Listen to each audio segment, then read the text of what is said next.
Once upon a time, in ancient China, there was a magical bird named Jingwei.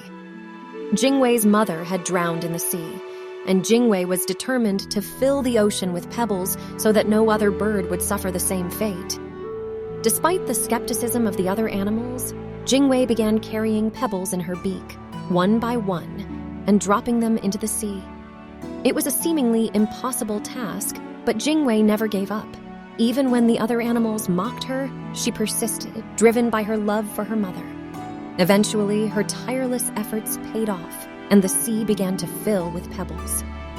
Jingwei's determination and courage became legendary, inspiring generations to never give up, no matter the odds.